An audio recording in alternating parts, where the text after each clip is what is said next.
Hello, ladies and gentlemen, toy enthusiasts and those new to Tough Nerd Toys LLC. I'm your host, Uncle Nerd, and welcome to another exciting episode of Busted Open. Busted it open since 2007, and today we're going to review Super 7 Ultimate's Silverhawks Buzzsaw. Buzzsaw was always one of my all-time.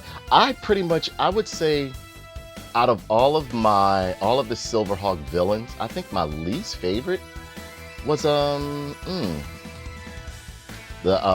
what's his name? The Time Kid or something like that.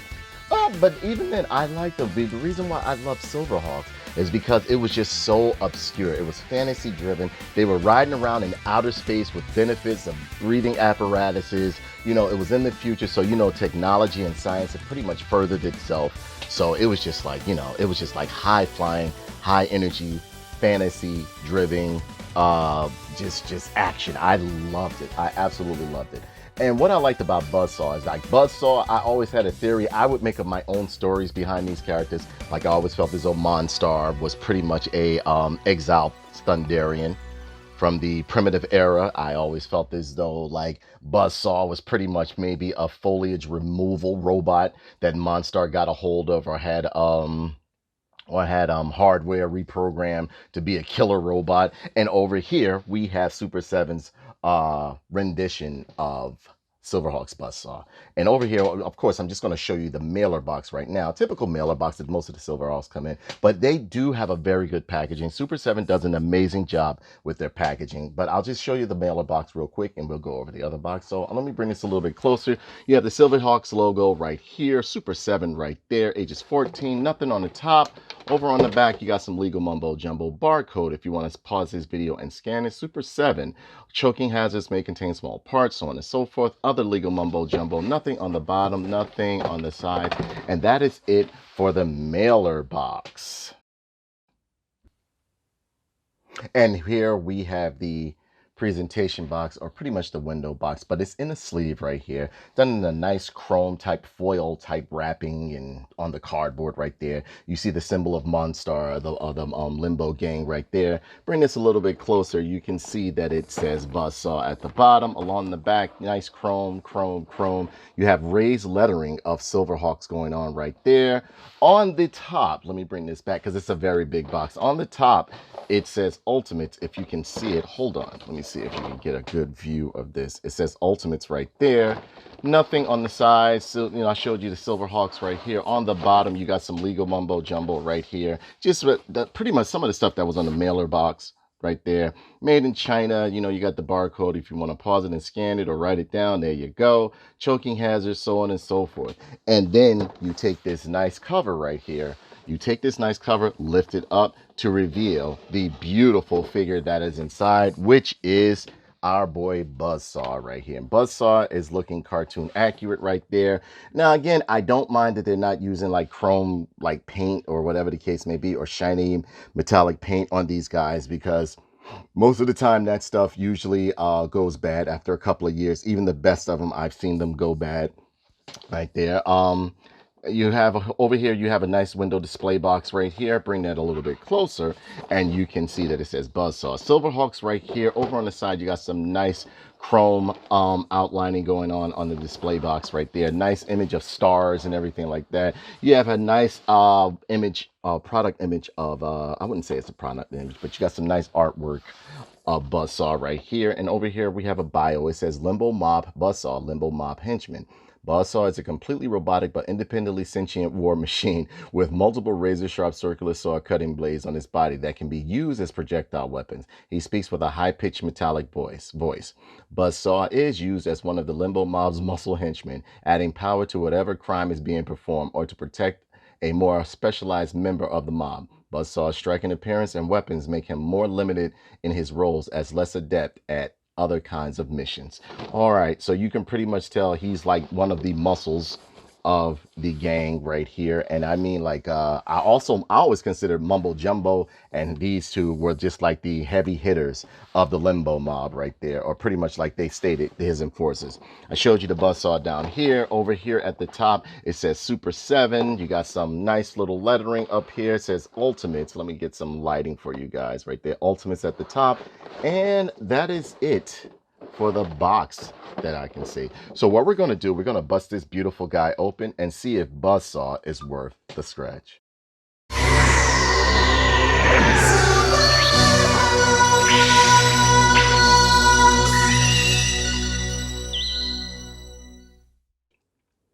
And here we have Buzzsaw outside the package, and he looks very, very good. Extremely cartoon accurate, but I do have one gripe about him that I'm looking at him right now, which I would, but it's not that big. It's not that big of a gripe, but it's something dealing with the aesthetics. It's something very minor, but you know, that's just me. So what we're going to do, we're going to go over the accessories real quick. Let's bring this a little bit closer. And over here, I don't know why they gave him this blaster, but this is definitely Hardware's blaster. If you remember anything in the cartoon, Hardware was pretty much like they're on the go or like quick mechanic that would pretty much get things together, fix things up, and make massive weapons and stuff. So I could see these two pretty much hanging out with each other. I can see Hardware, Mumbo Jumbo, and Buzzsaw hanging out with each other a lot. I always pictured Windhammer as a loner in a way, but this right here has great detail in it. Very hard plastic, red paint right here. Nice 3-color pattern scheme going on. The barrel looks real good on it. Got a nice handle. Nice sculpting in it and everything, as you can see. And again, it's done in a nice hard plastic right there. You know, you got a little sculpting on the top, which is really, really good. No, the turn doesn't turn in the front, but it's still really nice. Then you have these two, over here, knocking them over. Then you have these two beautiful clawed hands or pincer hands right here that can be pegged in. Nice sculpt. And again, the figure and the accessories are done in flat paint. Nothing is chrome or metallic paint or anything like that. You got the pegs on the bottom. They can be inserted and moved around, but I would suggest this first. You either loosen these up with some heat and an X-Acto knife so that you can get these to move, because outside of the box they will not move. If you keep giving them pressure, they will break. But it has nice line work and sculpting in them, done out of a nice hard plastic, as with the other parts right there. Then you had these two absolutely beautiful heads right here, and both of them spin right here. Well, you know, you can get this, you can't move this one, but this one spins fully, I think. No, this one doesn't spin full. Yeah, it does. You can get it to spin by spinning his little blade on the top right here. The sculpting in his face is accurate. I love both of these faces right here. They look very, very good. Got a peg hole on the bottom right down there, looking real good. Mustard, more like the brownish yellow mustard color. It has a mustard color, you know, 3-pattern color scheme going on. I think the only problem I have is I think they should have just done a little bit of black lining right here, or maybe, yeah, to like, so that you can really see like the detail within his face right there. But this is absolutely very good. The nice helmet look on his head looks really good. Everything looks good on this guy right here. I love both heads, especially the one with his mouth open, because if you would notice in the cartoon, every now and then he would just go into a like crazy robot mode and just start shooting off buzzsaws at people and stuff like that, which in turn I always thought he was a very dangerous individual to have around. You know what I mean? Because like, what if he malfunctions and stuff like that, you know? And he's a robot. He's a robot. Although sentient, he's a robot. Yeah, so these head sculpts look very, very good. Then you have these nice little starter pulley relays right here. You know, I used to love the way he would start himself up. Again, goes to my theory where as though he was pretty much a maintenance or foliage removal robot. And done in a nice hard plastic, just as well as the heads right there. And you can plug these in to his chest right there. And I'll possibly show you that later on. But it's, you know, nice solid flat color right here. Done in nice hard plastic. And then you have his bird, Shreddator. Now, I remember Shreddator only popping up one time in a cartoon. One time. And I remember him kind of like having saw blades around his neck. Or that could have been, what's the names? But I could be wrong. I think I remember him popping up one time in a cartoon right here. But you do have some articulation. He's done out of a nice hard plastic. Same color pattern going on as Buzzsaw. Only thing, he has more of an orange going on right here. You can, you know, the wings have some articulation. You can move them around, as you can see right here. The tail has some articulation too. It's great detail in his face. Eyes are nice and even. Nice hook beat right there. Vent under the bottom, sculpting into him. Nice line work. And then finally, you have this. I don't remember him using this in the cartoon. Again, you know, it's been years since I watched it and stuff like that. you have this cannon buster right here. I don't remember him using a cannon buster or ever seeing him use one, but I think it's a great addition, and it has a peg hold right here.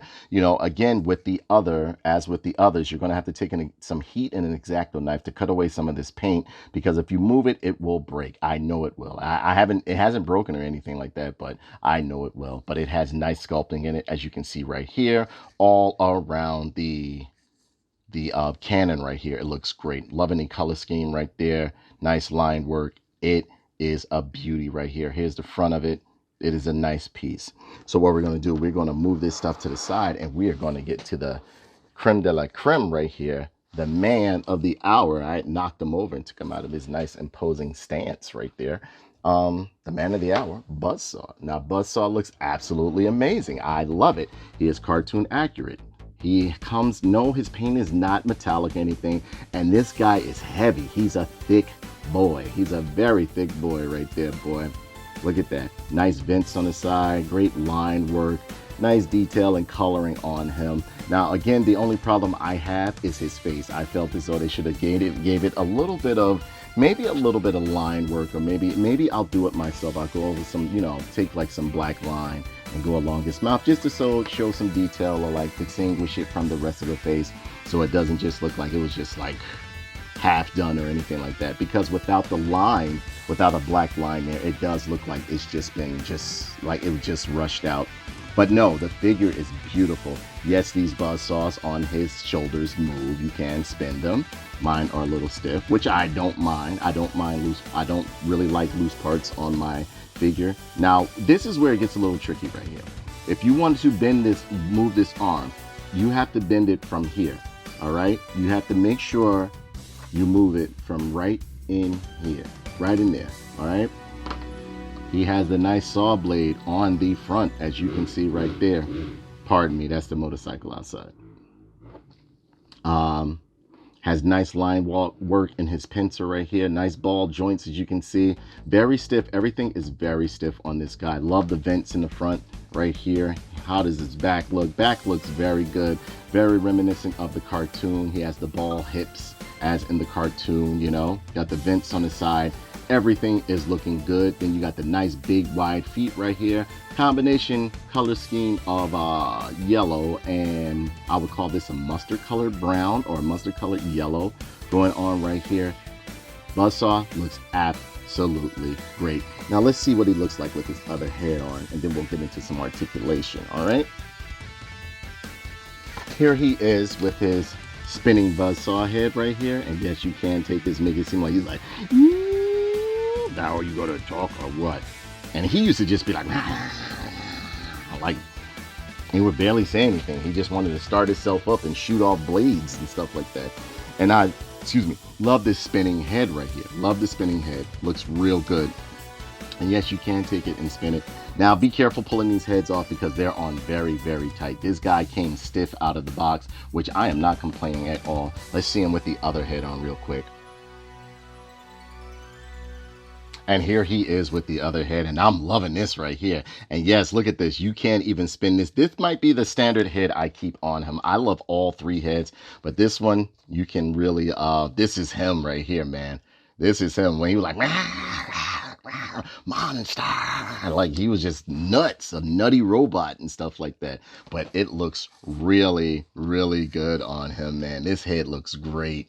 This head looks real good on him. Well, let me see if these pulleys are easy to pull off right here, because I know you can put these ones on him. So give me a sec. Let me see if I can put these pulleys on him so you guys can see him with his pulleys. Now here he is with his pulleys. Now I had a problem pulling these things out. So I would say I don't know if you should keep doing it. Now here are the pulleys that came out of his chest. You know what I mean? Done a nice hard plastic, as with these right here. You can pull them out, but I would say just be careful with them. You know what I mean? When you do pull out the pulleys or whatever the case may be, because I'm not saying that the figure is constructed out of like shoddy material, cheap plastic, but it's just so hard. I felt as though I was going to break something because of like how hard I had to pull these things out and push these guys in, these pulleys, you know, his starter recoil pulleys right there back in. But yeah, they look pretty good. You know, I didn't see any way I could pose them to where as though he's pulling them. You know, like in the cartoon, he used to always start himself up and just go bananas and start shooting circular buzz saws everywhere and stuff like that. But yeah, he looks really good with this. And yeah, let me pull these out real quick. We're gonna put these babies back in, and I will go over his articulation real quick. But this is a gorgeous guy, and he's heavy, very heavy. Now, as far as articulation goes, all right, now this one's a little bit complicated in a way. You can get the head to go all the way around if you want. You know, you just gotta, well, you can get it to go somewhat all the way around. You just gotta, there you go, give it a nice hard twist right there. Arms only go up but so far. You can take them up, but again, this will come off. I'm telling you, this will come off. It can easily be snapped back in, but it will come off. You can bring it all the way around. Arms do not flail out or come outward or anything like that due to the construction, as you can see right here. But again, this guy is made out of a solid material, very solid material he is made out of. You have some bicep swivel going on right here. You can bend it at the elbow on a single hinge joint, but it's on a ball right there. You got some wrist, well, what you would call his wrist right here, his pincer claws or whatever the case might be. You can get some twisting and pivoting up and down, but due to the construction and engineering of the figure right here, it will inhibit some of the, you know, rotation and pivoting of the claw. You have a nice leg spread on him. It is all connected on by a ball joint right there. Single hinge knee going on right there, very stiff, but where you can, you know, twist the thigh at right here, up here at the, you know, there's a ball, you know what it is. You got some nice ankle rocking and tilting going on right there. This guy's articulation is very, very beautiful, very nice for a big guy. No, his arms will not go outward or anything. I mean, like, you know, you can get somewhat of it going, but see, look, this is what it does right here. And no, you can pop it back on easily, just so, and it pops on easily. But if you try to bend the arms too much going outward, trying to give him a wing spread or like, you know, to like spread his wings, you won't do it. The arm is gonna come off, but it's easy to flex back on. You know, you got a nice twist of the waist going on right here. You can do a complete 360 if you want it, but this is a very nice figure, very beautiful. And oh yeah, I meant to show you, you can take this out and you can, you know, you just have to match it. I don't remember him having a cannon right here, but I think it's great. Look at that. You got a cannon right there for him. So you got like a little Megatron, Galvatron thing going on right there. And I think this really gives it a nice twist right here. Super 7 did a great job with Buzzsaw. He may not be everybody's favorite. I absolutely love the villains and the heroes on Silverhawks right here. But yeah, he's good. He's real good. So what we're going to do, we are going to pretty much take some pictures of this guy, and I will be right back with my final thoughts.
So as a whole, I think Buzzsaw looks absolutely amazing. He is a great looking figure. And he is coming in at about, let me get the old measure for you guys real quick. All right. I had it under some of my figures right there as I was doing a size comparison. He's coming in at about, looks like 8.5 inches. He's a big boy and he's very wide too. I would say like what? Almost 5 inches wide and everything like that. He's big. He's big. He's a very thick guy. Now I don't know if I told you about the midsection right here. The midsection looks real good on him too. If you look real good, you can see like there's sculpting on the hips, like some little vent sculpting right here on the hip right here. And I loved like, the hexagonal or diamond shaped midsection that he has right here, crotch area. Very, very good figure. I could go, when it comes to detail, I can go over them all day. And the knee pads look really good along with some sculpting on the side right there. And line work looks really, really good. I mean, they really paid attention to detail and everything like that. But here's a comparison with him next to his boss, Monstar. And yes, Monstar looks perfect right next to him in his original fur form. He looks great. Here he is next to Steel Will. And yes, these villains were way bigger than their human counterpart, bionic or cybernetic characters. Here he is next to, let me see, let's do Lion O.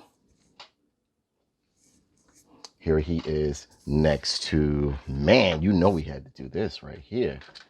Dun, dun, dun, dun, dun, dun, dun, dun, dun, dun, dun. Look at that. Look at that. He not even fitting all the way in the camera, boy. Monstar. Let me see if yeah, there he is. There he is. Look at that. Monstar is looking beefy, boy. Beefy. Let me see. Let's do a comparison with him next to a G.I. Joe Classified. All right, let's do, who are we going to use? We always use the Naughty Viper. Let's use the snobby Crimson Guard right here. Here he is next to a Crimson Guard, as you can see. They are terrified of him. They are terrified of that boy right there. And here he is next to David Nora. Hi. Oh, who do you have? Wow. Well, you know what? This is cool. We can use him to pretty much cut the grass and everything else, because things have been getting kind of shabby because you haven't been maintaining your chores around here, Toughener. Not only that, I went to see the Little Mermaid and I didn't take you. I took a girl. A girl took me on a date. I took her on a date to see the Little Mermaid, and I watched as she left. I held her hand because it was an emotional part, and she got up and left. But I don't need her to identify me as a male. I was like, what are you talking about? Nora, I'm not going to take you. You're not going to see the Little Mermaid. I said, Nora, David, I didn't even ask you. I'm not taking you. So yeah, ladies and gentlemen, that was David Nora. David Nora was happy to go see the Little Mermaid, and he feels as though he can exploit Buzzsaw to cut the trees and lawn and grass around here. So yeah, ladies and gentlemen, that is Buzzsaw right there in the hole. If I didn't cover something, please mention it down below. But I think he's definitely a must buy, a must have. If you're going to get the Silverhawks, you need this villain. I'm loving this Buster arm that they gave him. He's nice. He's a nice piece, nice and chunky. He'll look great on your shelf. No, he's not done with the metallic paint, but he is still good. And in a way, now that I'm starting to collect these figures, I'm glad that they didn't use the metallic paint, because sooner or later that stuff starts to come off and it makes the figure look terrible or whatever the case may be. But he is a nice piece. But before I end this, definitely, ladies and gentlemen, check me out on Facebook, Twitch, and YouTube. And I have some memberships up there. If you want to support the content, there are different tiers, and I would greatly appreciate it. And ladies and gentlemen, give a big shout out to Mouse Type for donating this to the channel. I told you before, she had gotten me the whole set. She told me to just look in her mail. She is a follower of Tough Nerd Toys and Tough Nerd Toys Gaming, and decided to donate these figures to me through her own volition. She purchased them, and they were rather expensive, and I just cannot stop thanking her. It's at the point she won't even answer my messages when I send her another thank you. So yeah, thank you, ladies and gentlemen, for all your support. And with that, that brings this review to a close. Please be sure to comment, like, and subscribe, and share this video. Don't forget to hit the notification bell, because as of recent, a lot of people have been saying they haven't been getting my notifications, you know, where I update things or drop a new video or whatever the case may be. And remember, when you buy a toy, what do? You don't keep it in the pack. You are